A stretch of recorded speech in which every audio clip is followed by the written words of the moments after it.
If you want to master your time to achieve lifetimes of progress in years while enjoying the freedom to explore and experience along the way, then this podcast is for you. Toby, why should people invest their time into this podcast? Well, if you could spend 1 hour listening to this podcast and it potentially save you hundreds of hours making the wrong decisions, not making any progress or achieving your goals, I think you'd want to make that trade. So the real question is, why should you listen to us? Well, I've run 19 marathons in the past 19 months. Since then, I've quit my 9 to 5, become an entrepreneur, traveled across the world working full-time on my business, been able to pick up language learning and get in the best shape of my life. In the past year, you've also run 12 marathons. You're now running a profitable online business, also traveling the world. You're conversationally fluent in Spanish, and you've been able to have all of these amazing experiences, all because you were able to master your time. So being able to accomplish all of these things, how has your perspective on time changed? Yeah, I think for both of us, how we think about time has had a big impact on how we've used our time. At the very beginning, time was very much, it's just a matter of fact. You just have time. That just is what it is. And there was no real value. There was no real price that we had on our time. And as a consequence, you would do things like binge watch YouTube all day, or play video games all day, or just do whatever with your time. There was no real importance on the time. And as a consequence, the time just kind of slipped through my fingers and just went away. And I ended up living a very, very passive life. All of the outcomes was a consequence of not making active decisions, not seeing the true value of my time. And this big shift in just having such a high price on my time, trying to find ways to get the most out of my time possible, has allowed me to progress extremely quickly in small periods of time. And the more I do this, the more I see the value of my time, the more the value of the time goes up internally. And as a consequence, the more effectively I use my time. So I'm gonna hand this back to you. How has your perspective on time changed? Yeah, I think for me, it coincides a lot with just an increased ambition.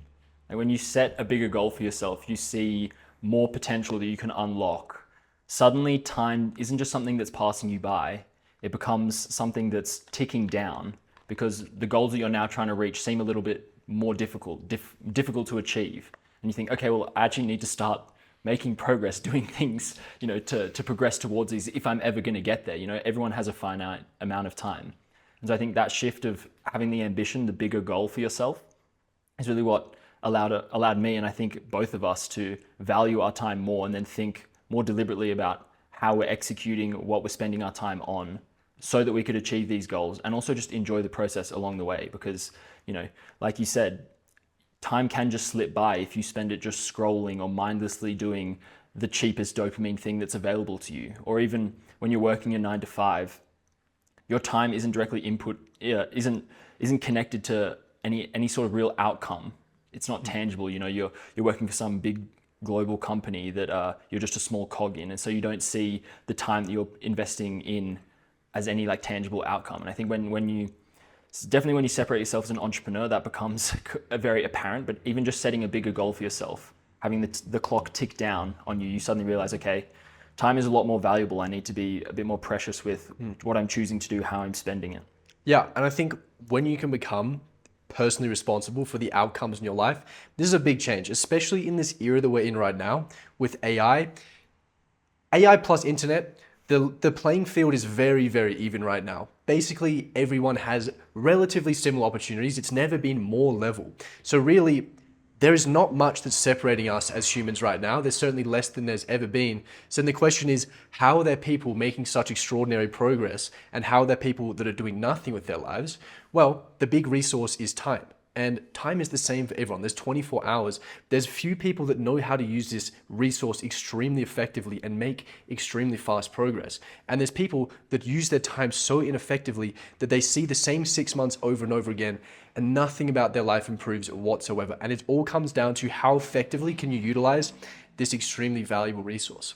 So we were thinking when we were putting together this podcast, how do you truly master your time? How have we really got a good grip over our ability to utilize time effectively?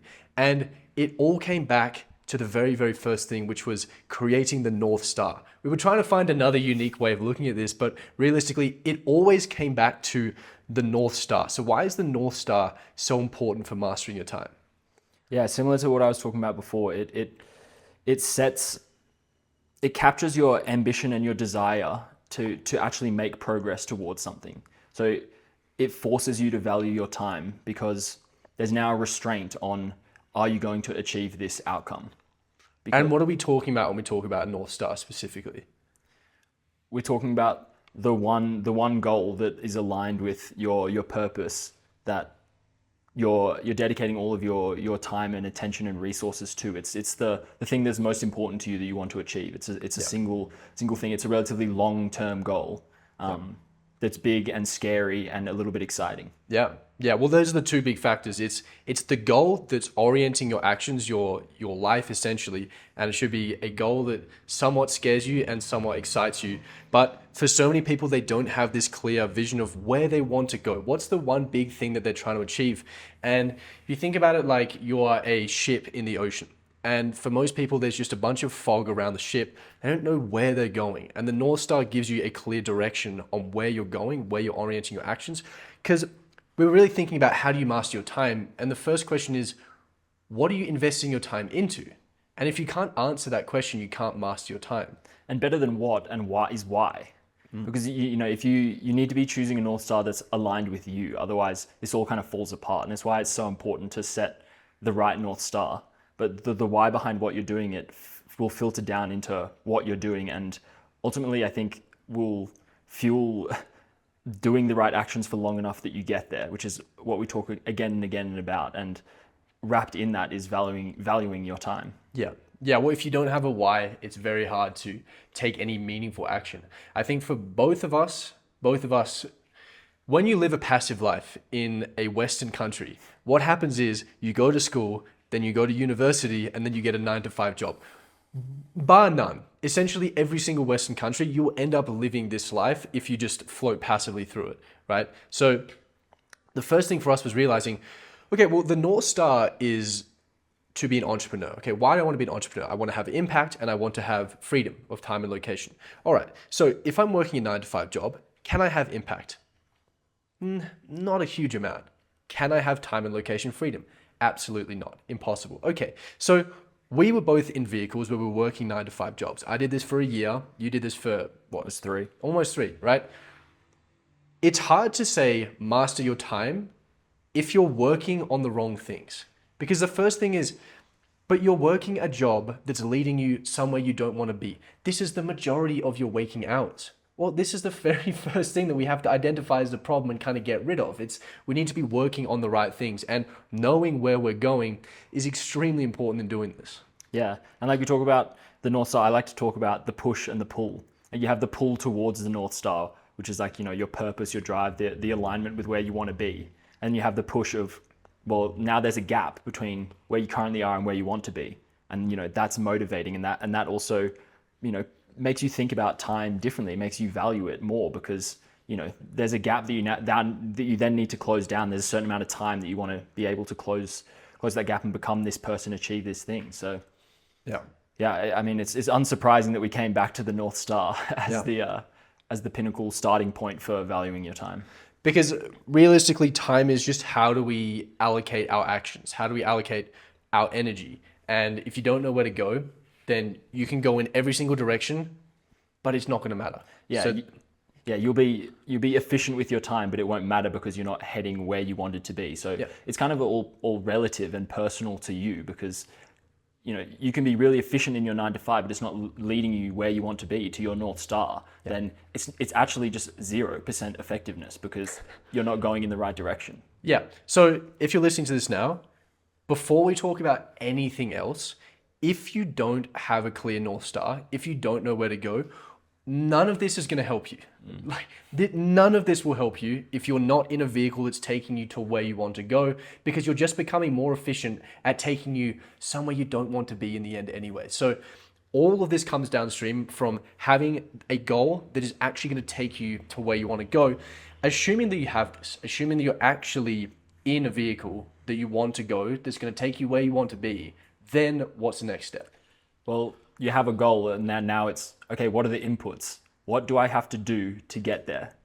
Like, how do I have to spend my time? What actions do I have to take to actually make progress towards this goal? Yep.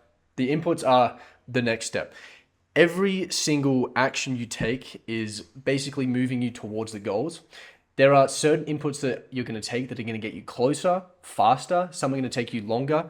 The next thing after you know this is my North Star is what are the set of actions required to get me to that North Star? And you cannot move forward unless you take actions. Nothing about your life changes unless you take actions. You can listen to 100 podcasts, you can read 100 books, you can take 100 courses.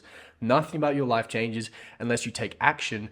And we call action inputs. It's the set of actions, the set of inputs that you take to move you towards that North Star. So we've spent quite a bit of time thinking about inputs, what actions are going to allow us to move fastest towards our North Star. And we've thought about how can we extract what we've learned into making it sort of a universal rule of what things are generally going to allow you to have the right inputs to progress you the fastest. So I think the very, very first one here is mastering the 80-20 principle. So what is the 80-20 principle? It's the set of actions where you're doing 20% of the work and you're getting 80% of the return. So it's maybe not fully optimized that you're getting 100% of the return, but think about only having to do 20% of the work to get 80% of the return. It's a much better trade on your time. And we're talking about mastering your time here. So we want to be making the best trades possible for how can I be investing, or what actions can I be doing that give me the most amount of output? Because especially as an entrepreneur, it's in the beginning, it's just you, and your inputs are directly tied to that, to the outcomes and the outputs of your business and your work. So you want to be making the best possible trades. And we found that the 80-20 principle is the tried and true method that is making the most progress for the best trade for your time investment. Yeah, 80-20 principle is time mastery. It's essentially how do I get the best possible returns on my time? And we use this for our North Star. We also use this for our side quest, which we'll talk about later. But fundamentally, 80-20 principle, doing the small set of actions that progress us the absolute fastest. I mean, there is no other way of looking at it. This is going to be the fastest way that you progress. And it's how much of the time I'm spending moving towards my North Star am I spending doing the 80-20 actions. Realistically, the person who spends the most time on the 80-20 actions is going to progress the fastest. It's as simple as that. But one of the things that we came into a bit of a problem with here is we were thinking about the 80-20 principle, but we were thinking about it over the whole goal. We were thinking about the 80-20 actions that get us to the finish line, but this actually slowed us down a lot because we weren't really thinking about what's right in front of us, because there's actually another step to this. And it's not just do the 80-20 actions that are going to get me to my final goal, because to get to your final goal, there's 10 levels that you have to pass. It's not just you do these things and you get straight to the end game, the end goal. There's usually a set of levels that you have to pass. And it's not about what are the 80-20 actions that get us to the end goal. It's about what are the 80-20 actions that get us to the next level. So many people, so many entrepreneurs are so scared of doing unscalable things. They think, I can't do this because it's not scalable. But you're just trying to get to the next level. If you don't get to the next level, it doesn't matter about your scalability, right? It doesn't matter, do I have the most scalable product if there's no one using your product in the first place? So I want you to break down a little bit why doing the unscalable stuff is the highest leverage 80-20s at the start of the game. Real quick, this podcast might save you 100 hours. If you want to save thousands of hours, you can join the Modern Monk community where we'll show you exactly how to grow your business faster, spending less time at the desk. So if you're interested in that, you can join for free. I'll leave a link in the description below for that. For everyone else, keep enjoying the podcast. Yeah, I think a good analogy for this is if your North Star was to build a rocket ship that escapes orbit, you get into space. You might think, okay, well, what are my inputs? All right, I need to learn aerodynamics. Like that's going to be really important. Otherwise, I'm not going to be able to get my rocket, out of orbit. And so you spend all this time researching, studying, and crafting this formula that's going to calculate the trajectory of the Earth and of your really powerful rocket, and how you're going to get everything right. When really, step one is I need to build a prototype that gets 10 meters into the air to get a proof of concept. That is step one. And so your input is how do I find, a little bit of propulsion and put it in, a little prototype and get it 10 meters in the air? That is what you need to be working on. And I think it's a difficult switch to make when you've just gone and spent a lot of time figuring out what your North Star is, and you're really scared by it and you're really excited by it, and it's, consuming your thoughts, and, it's a feeling, and you want to you want to start tackling that without breaking it down into, okay, well, what are the things that I really need to be doing to progress to the next stage that will eventually get me there. And I think, we talk about 80-20 and instantly you think of, okay, what are the things that I can do that are going to be saving me lots of time in the next, down the track. When it's like, really, you first need to get down the track before you worry about saving time. And so like what we talked about a lot in the initial North Star podcast was having that North Star, that big vision that's setting your heading. What it does is it allows you to look at your boots. Like just look at what is the next thing in front of you, because you know that you're heading in the right direction. You know you're going where you want to be, which means that you don't have to think 2 steps ahead or 4 steps ahead. You only have to think about, okay, what is the exact next step that I need to take? And that's what you need to be applying the 80-20 principle to. Not how do I take a leap straight to step 5 and try and, build a product that, is completely scalable. Like a lot of the time it's doing the unscalable thing to get to that next level, and just have faith that you're heading in the right direction. And if you keep doing the 80-20s at each stage, you're going to progress much, much faster. So these are a few of the really common ones that I see where people try and do the high leverage, scalable things. First of all, something like doing a one-to-many and not doing one-to-one. So for example, I don't want to take sales calls because sales calls aren't high leverage. I don't want to personally reach out to my leads because that's not high leverage. Right? I don't want to work one-on-one with these clients because that's not high leverage. But at the same time, you're earning $0. You are cooking your food every day. You are cleaning your bedroom, right? You have to take the public transport because you can't afford to get an Uber or have a car, right? All of these things, the reason you can't progress is because you don't have money and you can't invest to get your time back. The very first thing that we do is you take the sales calls, you do the one-on-one work, you reach out so that you make enough money so eventually you can hire people to do this for you. It's not necessarily about, okay, I can't have sales calls because they're low leverage. I have to only focus on doing a lot of content because content is the highest leverage. This is all I can do. But what gets you to the next level, right? Yeah. It's absolutely the thing. The other one I see that's very common is overbuilding a product. This is so common is I need to obsess over building this product because if I can build this, then I can sell this to a huge amount of people. But you don't have any customers. You don't know what the actual problems are. You don't know what's going on. You're just going to build something and assume that you know what the pain points are, what the problems are. You spend months and months and months building, which means you spend months and months and months not earning or progressing to the next level. And at the end, you may or may not have something that people even care about in the first place. Yeah.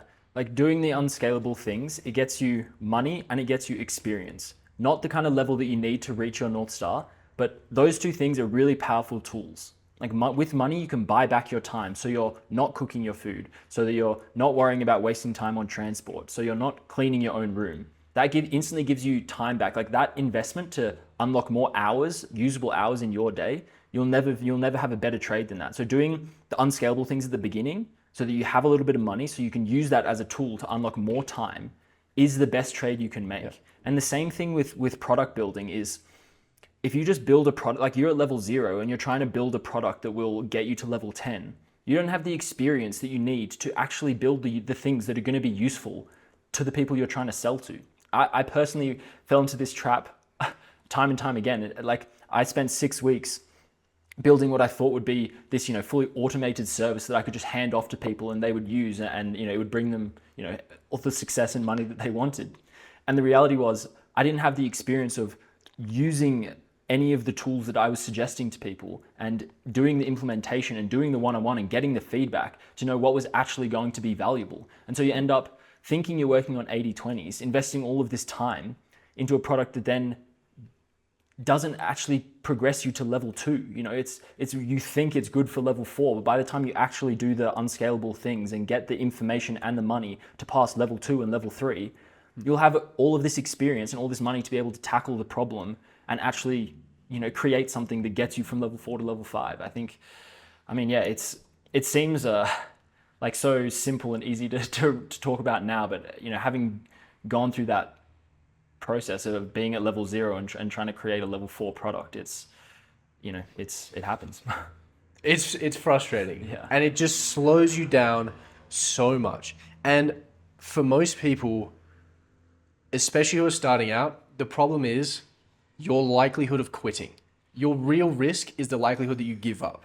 And if you spend 3 months building a product and you get zero money, right? And then you finally build the product and you start selling it and you get no traction, likelihood of you giving up, very, very high. If you just focus on how do I do the things that get me to the next level and you progress a little bit and you can see the progress, a lot less likely for you to give up. And I think this is the real cost and the real risk that people don't associate is what is the chance that I just quit? Because that's the only way you fail is if you quit. But if you are constantly trying to do scalable stuff, the likelihood of you quitting goes up a lot because it takes a long time. And I know this because I spent a year just doing scalable stuff. I also spent a year earning $0.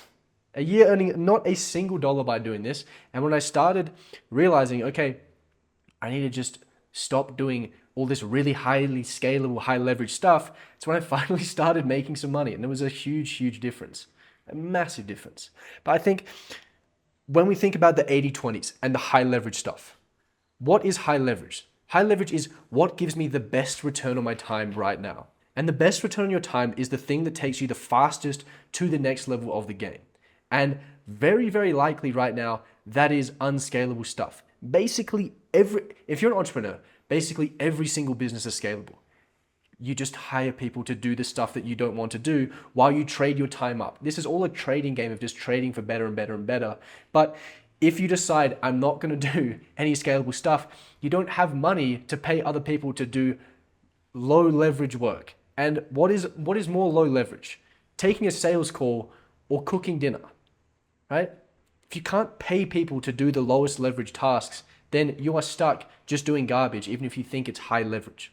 Yeah, you really want to maximize the leverage that's currently available to you. And I think realizing the stage that you're at can put you in the mindset of realizing what are actually the inputs that are progressing me to that next stage. I think it's a key, different mindset to take once you've been, thinking about and setting the North Star. Is like bring yourself back to, okay, I'm looking at my boots. What is the very next thing? How am I going to progress one step ahead? And because you're right, as soon as you've started, like as soon as you become the 1% that actually start and take action, your next biggest risk is quitting. That is really the only way that you fail is if you decide to quit. And so trying to solve level 10 problems while you're at level 0 drastically increases your chance that you're going to quit. I think like having that little bit of positive feedback, the reinforcement of progressing from level 1 to level 2 is a big factor into continuing playing the game. And like that's ultimately what we're trying to do here. So one of the things you said is knowing our North Star is good, but very quickly we have to look at our boots. That's very important because the North Star is fantastic because otherwise you can just really waste your time in the wrong vehicle. But after you know the North Star, it is more about knowing what's the next level. Because that's really where you derive what are the inputs, what are the actions I have to take. Not how do I get to level 10, but how do I progress and push forward to the next level.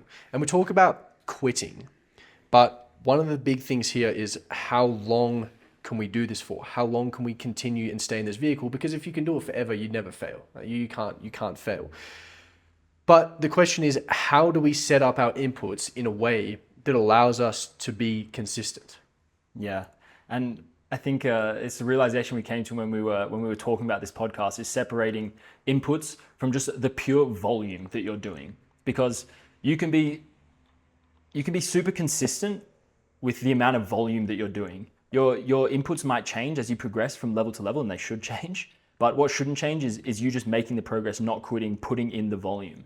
I think that's a real important separation to make, is that consistency of volume is so important for you progressing through the stages. And as long as you're doing that, your inputs will change as you progress through the levels, but the consistency of volume is really what's going to power driving you through the levels. Yeah, so we talk about consistency of volume. What we're talking about is what is an amount of, we're talking about North Star here. So what is the amount of work that you can do today and you can also be doing in 10 years time and you'd be happy doing in 10 years time as well? Because if you say, okay, I want to get to level 2, I'm going to work 12 hours a day. Okay, how long are you going to do that for? Do you want to be doing that in 10 years time? Probably not. What we like to do is think, okay, what is a volume that I'm happy doing now and I can do in 10 years' time? The inputs we do right now get us to the next level, but after that, the inputs are going to change slightly. For us, this is 4.5 hours a day. This is 4.5 hours a day of volume. And then within that, the next thing we think about is the leverage. We think about what are the 80-20 actions, and that is what are the 80-20 actions to get us to the next level. So the volume stays fixed. The inputs are what's required to get us as quickly as possible to the next level. When we get to the next level, volume doesn't change, inputs change slightly, and we keep progressing forward. And the goal is just to trade up and get slightly better returns in our time. And this is really the game that we're playing, not just in business, but in every area of life, is how do we continue to get slightly better trades in our time? And it's more about how can I do the most effective task to get me to level 2, and then trade and then trade and then trade up and up and up while we keep the volume the same, right? We work 4.5 hours every day. We go to the gym 4 days a week. We run 3 days a week. The volume is the same, but the inputs, they might change slightly for what gives us the best possible returns in our time. Yeah, and we talked about removing the fear once you have a North Star, because that's a big thing, especially when you're at level 0, you're just beginning, you set this goal, you have all this fear of like, okay, well, am I going to achieve it or not? If you can say, well, I can do this set of actions forever, for 10 years, and that's something that you prove to yourself that you can do by doing it consistently. You completely remove the fear of, am I going to get there or not? Which is the biggest factor in whether you're going to quit or not and whether you're going to keep progressing. Yeah. So being able to do a consistent level of volume indefinitely just removes that, oh fuck, well, am I actually ever going to get there or not? Or in those low periods, if you do a stint of 3 weeks of 12 hours a day of work, and then you have to take a week off because you're burnt out. Like in that week off where you're burnt out is when you're going to quit, because you're not making any progress. Whereas if you can tell yourself and you prove to yourself by logging consistently the same amount of volume, you remove the fear that you're never going to get there. 100%. And one of the things I love about this, and I mentioned this in the last podcast, is that it just allows you to constantly move forward. Not have these periods where you progress quickly and then you regress, and then you progress quickly and then you regress. Because all that happens is you just go through all of these psychological games. You have a lot of pain and discomfort when you're doing the work because you know, God, this is unsustainable, this is really hard. And then when you're not doing the work and you think, I'm just relaxing, I'm having fun. No, you're thinking, oh, I'm regressing right now. I was doing so much more before. This sucks. What we've been able to do is find a level of volume that allows us to continue to push forward and every day just get a little bit better without ever having these periods where we go back and forward and back and forward.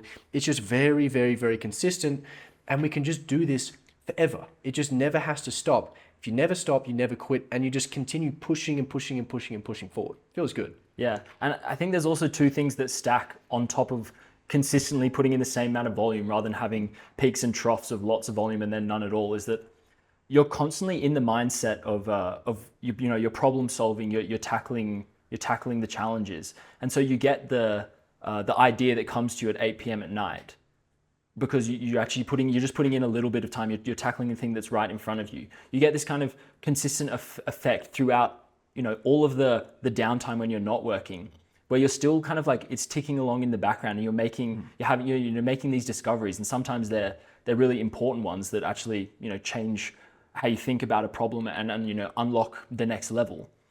And I think the other thing that you get is just like kind of like what you said, you get, you don't have these troughs in which nothing is happening. And then you completely think you have to rethink, your whole attitude towards work. And you're not in these, desperation periods where nothing's happening and you can't enjoy life. Because if you're not enjoying the process of achieving your goals, then the chance that you actually get there is drastically reduced.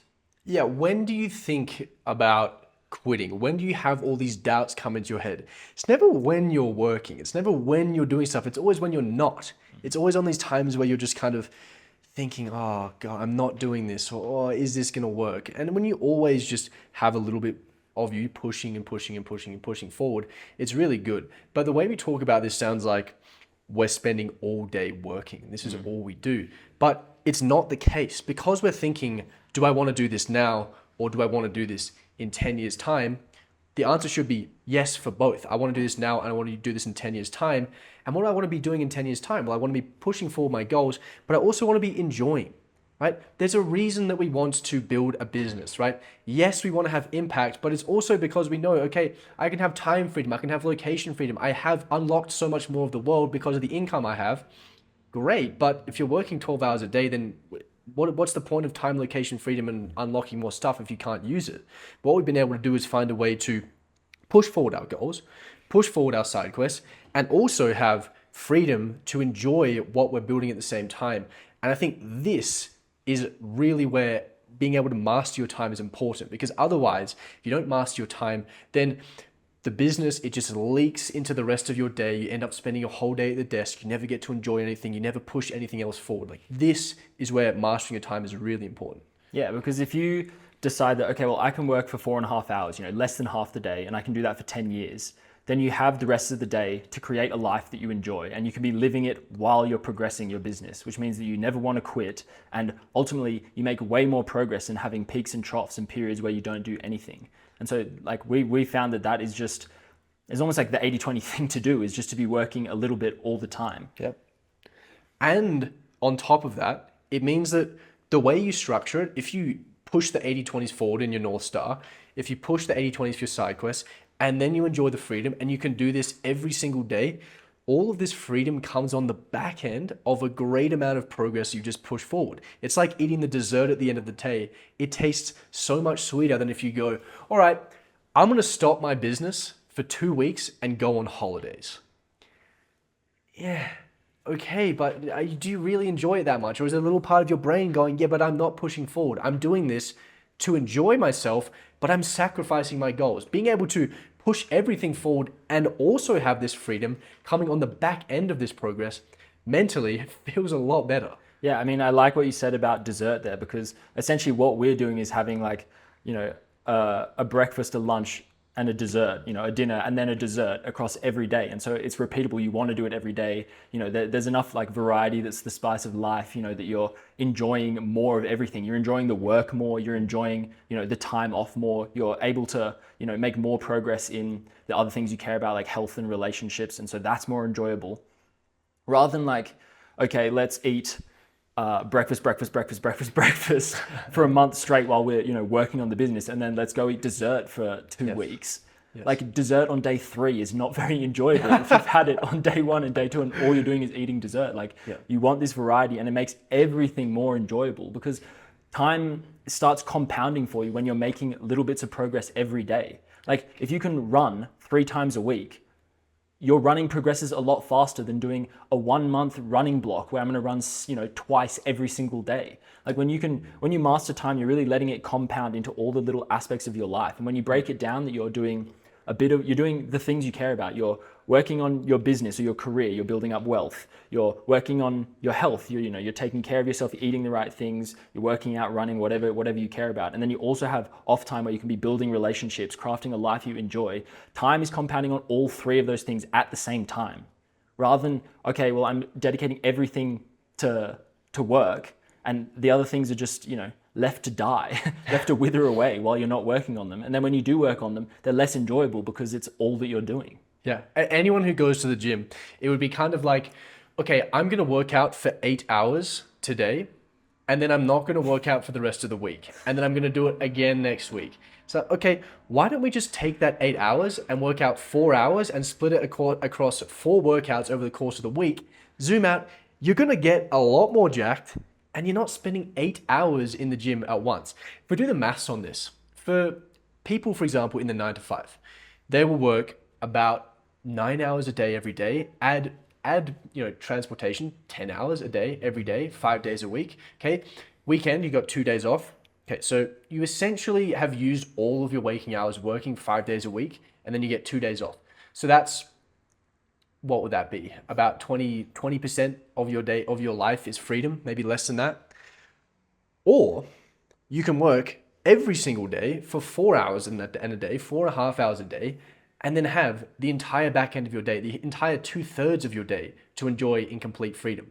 That is 66% of your life in freedom. You've just 3x'd the amount of freedom you have, and you're probably progressing faster just working these 4 hours a day, making sure the leverage is high every day, than trying to do these big blocks and then just taking time off. And for most entrepreneurs, this isn't, 9 hours a day, 5 days a week. This is usually 12 hours a day, 6 days a week. And then you take 1 day off. This is the classic.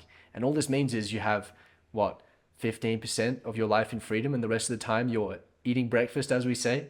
This doesn't add up mathematically in terms of getting you to where you want to be, which is having the freedom and also progressing the business forward. It doesn't make sense. Yeah, I mean, like what we're saying here is essentially you want the extremes of the spectrum from work to complete freedom on the daily, and then you want to repeat that consistently and keep it the same all the time, instead of having a month period where you're just doing one thing and then thinking like, okay, now I'm gonna have some diversity and do something else. You want the extremes in the daily and then repeating that, rather than the extremes over any kind of longer time period and then changing. One of the things this does as well is it allows us to go through these feedback cycles quickly. Talk about these feedback cycles all the time. But if your feedback cycle is over the course of the month, you take 3 weeks where you just work non-stop, and then you have 1 week where you take off. This is a 1 month feedback cycle where you look at what you did and you go, did this work? Do I like this? Yes or no? If you're breaking it down to the daily, then it means every single day you have a chance to look at what you're doing and see, how can I slightly improve this each time and make it a little bit better? Of course, you're going to progress a lot faster doing this as well, and figure out exactly what you want this to look like. Because when we're talking about making the day what we're trying to repeat all the time, then it's how do we create the end game day today? And we have 365 opportunities a year to test this and improve this, rather than 12. Yeah, like I said about compacting, compounding. Yeah. You're getting more data every day, which is making better decisions for how you're going to improve and make this day perfect, so that it's repeatable. And I think what we're talking about here is so anti the hustle culture, the lock-in and grind mentality, which is just so popular right now and seems to be like almost like the first thing that everyone goes to once they set themselves a big goal. Is I need to lock in, I need to hustle, I need to grind, and and sacrifice lots of other parts of life. And I think we've realized that isn't the way to go about it, and that increases your chance that you're going to quit, and it decreases the chance you're actually going to achieve your goal. It's not, because why are you in this hustle culture? Why are you trying to lock in? You're not doing it because you want to hustle. You're not doing it because you want to lock in. It's because you want the outcomes associated with doing that. And why are you getting these outcomes? It's from the actions you're taking. So all we're really trying to do is do those actions consistently. And if you're locking in, 80% of the actions you're doing are garbage, which means let's just drop that back significantly, just focus on the big ones, and then we don't have to lock in. We can just be kind of sitting at a nice level where we're okay, I could do this forever. And not only can I do this forever, but I'm progressing forward forever. If you're progressing forward forever, it keeps stacking and compounding, rather than let me lock in. Anyone who said I'm gonna lock in, are they ever still locked in a year's time? No, basically, unless you are in an extreme amount of discomfort and pain about your current situation, unless there's some huge goal you're really going for that you just can't sleep until it's done, you're not still locked in. And the goal is not to be locked in, the goal is to progress, right? Well, yeah, the whole concept of locking in means at some point you're going to lock out. Like you're going to return to some sort of baseline. Like it's not a long-term way of thinking. And like we're here playing long-term games. We're setting ourselves big, ambitious goals that are scary and exciting, which means it's going to take a long time to be able to reach them.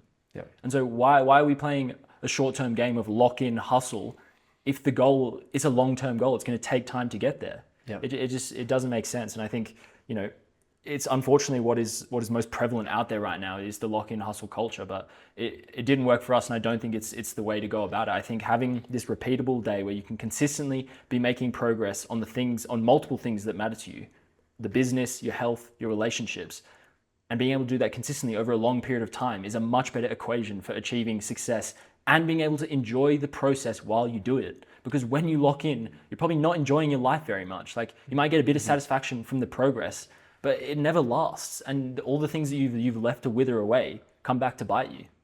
The reason I think that the lock-in is so popular is because the majority of people at the top who are teaching in the educational space, in the business space, they are locked in, like they talk about, and they are like this all the time. But the reason for that is they have an extreme amount of pain, they have an extreme amount of insecurity, there might be some really big goal they're working towards, and they are just getting crushed by all of these emotions, and they're just making them just sit there and just not stop taking action. That's probably not you. You're probably not in the situation where you have such crippling insecurities, such a really big, deep hole that you're trying to get out of, that you're going to be able to lock in for these long periods of time. Yeah, and I think another reason why the hustle culture is so popular is because you're sitting at level 0, you have a lot of pain, and so you're looking to try and solve that. And hustle culture is really just a short-term fix. It's the band-aid solution where you'll probably make a little bit of progress that'll feel really rewarding and kind of numb that pain. But it's a short-term fix. It's just a band-aid. It's not going to resolve the actual underlying pain that is going to return once you lock back out. And I think this is really like a testament to being able to delay gratification by more slowly building the perfect balanced day where you're making progress and being able to enjoy it so that you can do it consistently. Like that is less rewarding, especially in the beginning.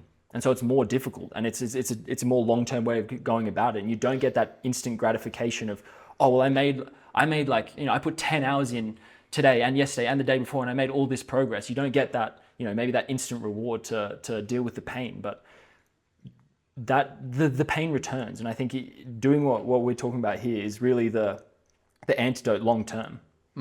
I agree. So the way we've been structuring this is we have 4.5 hours a day at the start of the day that we allocate to the growth, to the North Star. This obviously means that we have 2/3 of our day in freedom. One of the things that we do is we do side quests. And the reason for that is that we're trying to become unidimensional. We're trying to progress in other assets of our life, other facets that we're trying to push to the next level, right? You have the big buckets, you have the health, the wealth, and the relationships.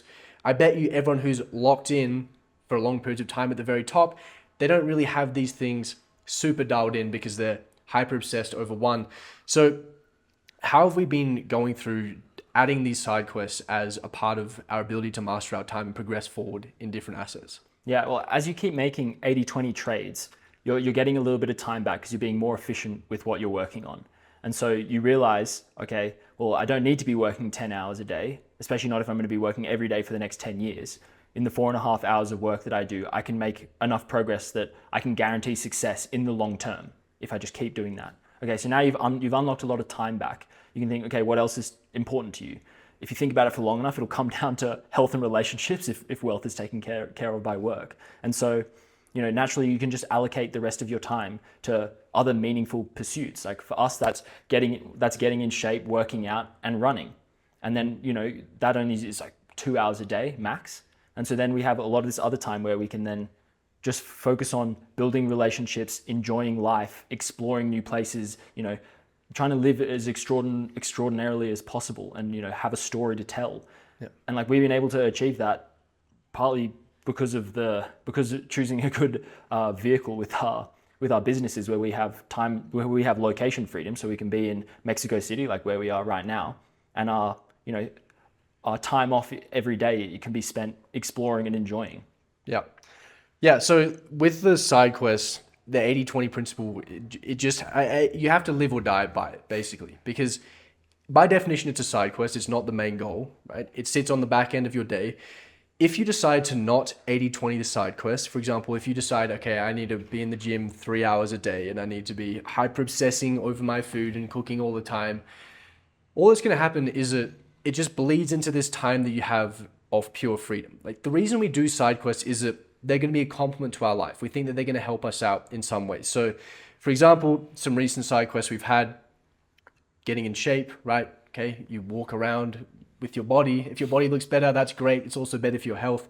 The language learning, okay, I've just learned Spanish. I've now unlocked all these relationships that I can, have now that I wouldn't have had otherwise. There's locations in the world that I would have looked at and gone, that's a cool country, I'd like to go there, but I can't talk to anyone, that's a problem. All this unlocked. Okay, these are cool things I want to add to my life, but they're still part of the freedom. They're only there because I think these will benefit me in some way. So all of this back end is really pure freedom. You can add as much side quests as you want to achieve however much you want, but really all of this is part of our freedom. And we really do enjoy the side quests. If you don't enjoy them, there's not a whole lot of point doing them, right?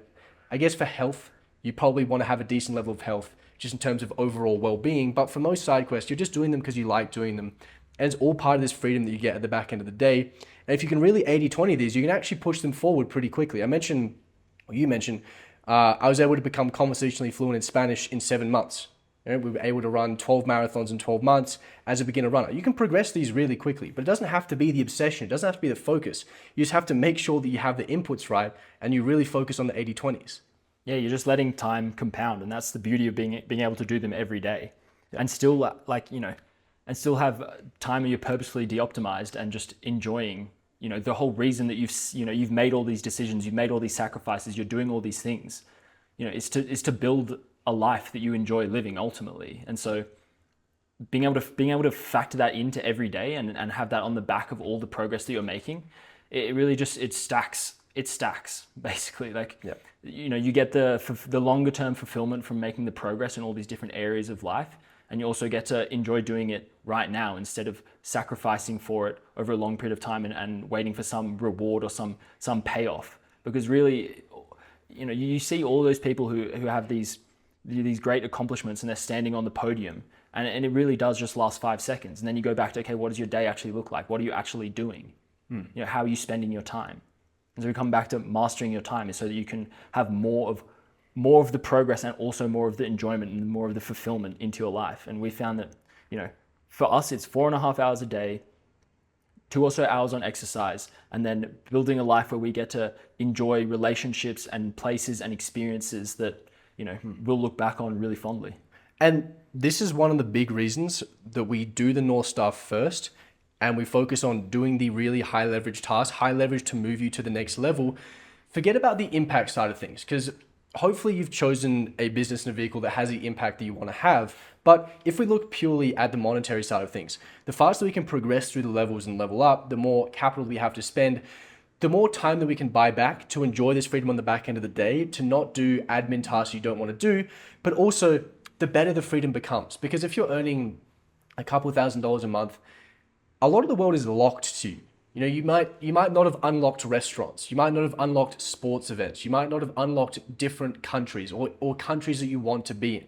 But the more you push this forward quickly on the business side, the more you unlock on the back end of the day in terms of the enjoyment. And it really is like a video game. You just get to unlock more of the world, more experiences, and you actually get to enjoy them. You don't just get to think about them and think, okay, theoretically I could live in another country and theoretically I could go to these events and go out to dinner. You actually get to do them, and you get to do them in real time while you progress forward the North Star. Real time and every single day. Because of how you've set up your life, you actually get to live it every single day. It's not some 2-week vacation and then you come back from. It's ingrained into your experience every single day. Yep. Okay, well, a lot has changed in when we've been progressing and living this life that we've been talking about and progressing towards these goals. I want to know how's your tolerance changed on what's acceptable for your time? Yeah, this goes through phases, because you talk about teenage years up until about 18, just a blatant disrespect for time. At that age, you think time is unlimited and the world doesn't move. But the reality is, the more you care about the time, the more you realize it's moving really quickly, and it moves quickly when you value your time highly. But this was the time where I was up till 2 a.m. playing video games, pure disrespect. All day watching YouTube, pure disrespect. Just doing very, very few things that moved me forward. Eventually going to a university for 4 years, doing a university degree that was going to get me into a vehicle that I didn't want to be in, to an outcome I didn't want to be to. Pure disrespect. Getting a 9-to-5 job, 8 hours a day, 5 days a week, at least 8 hours a day for an entire year. What are we doing? Complete disrespect. Total disrespect. As bad as it possibly gets. And it was at that point where I realized, okay, well, what am I actually doing with my time right now? Because if I use this time ineffectively, nothing changes. Existentially, things get really bad, because you just get to the point where you go, this is not really what I want to be doing. This is really not what I want to be doing. I'm kind of too far in now. I kind of can't get out. Give up. This is my life now. This is it. So it's kind of this fork in the roads where I could choose continue down the path and just give up, or completely change. And this is where I really decided, okay, respect. Time for respect on time here. pure respect. And you really, from about 2025, this is when I removed online entertainment from my life completely by myself. That was the biggest respect I could show to my time, because consuming online entertainment, and this can be binge watching, this can be, scrolling, playing video games, whatever it is, this is the worst way that you can possibly use your time. It is the worst return you can possibly get on your time. So just cutting out all of that just meant that by definition, I have to spend my time slightly more effectively. And after I did that, I realized, okay, the better returns I can get on my time, the faster I'm going to progress and the better I feel as well. So it slowly started working as this just leveling up of just how do I get better returns and better returns and better returns and better returns.